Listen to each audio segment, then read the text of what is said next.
भोला बाबा के अलख जा गई बेकरी, जबल दुनिया में सूरज चलता रही, नारा बोल बम के हरदम सुनैबे करी कि बोल बम के नारा बा और बाबा नगरिया दूर बा। किनको किनको चलना है भोले के दरबार, जल्दी से दोनों हाथ उठाएंगे आज झूम के नाच गई। 1 2 3 4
आगे आइए आप लोग, आगे आइए, एक पर खड़े जैसे सब एक बार दोनों हाथ जाके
आगे आइए,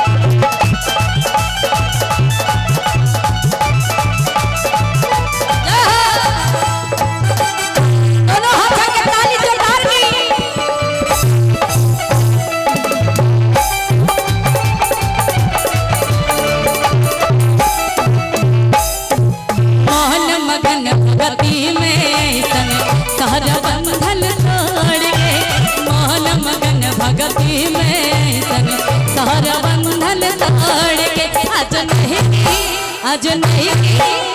नहीं बहुरिया नाचे आई लड़की चुनरिया ओढ़ के आज नहीं बहुरिया नाचे आई लड़की चुनरिया ओढ़ के ताली दोनों हाथ खोल के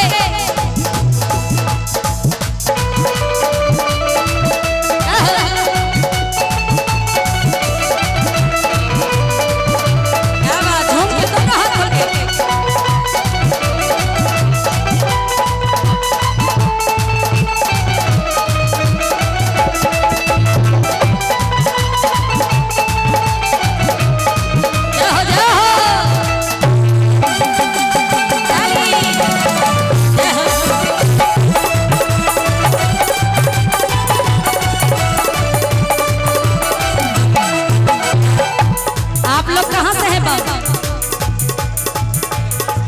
कुशीनगर बिहार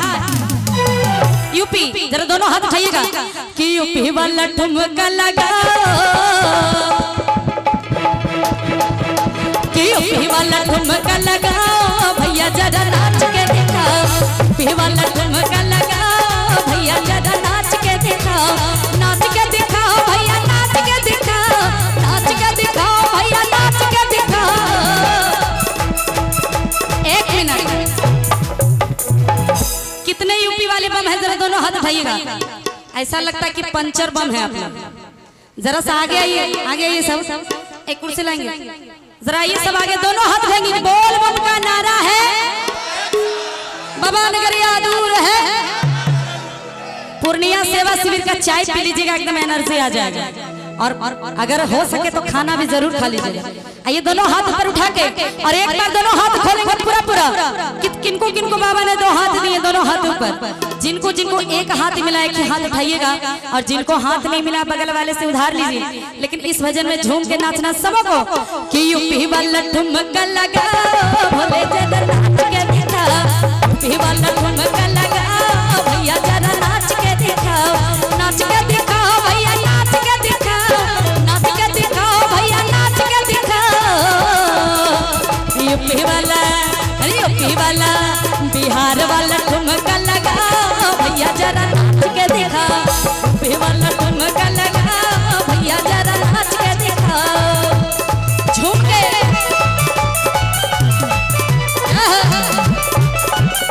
नाच के ताली सरदार की पलामू जय हो क्या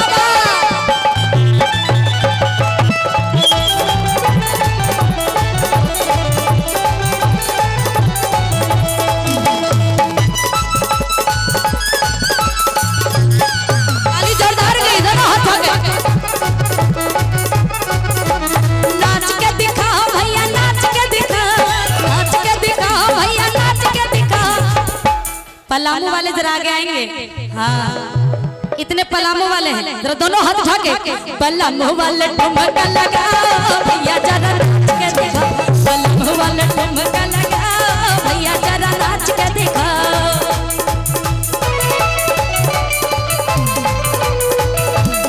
जय हो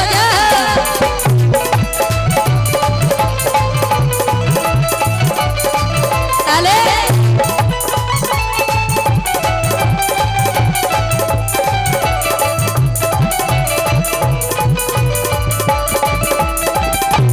क्या बात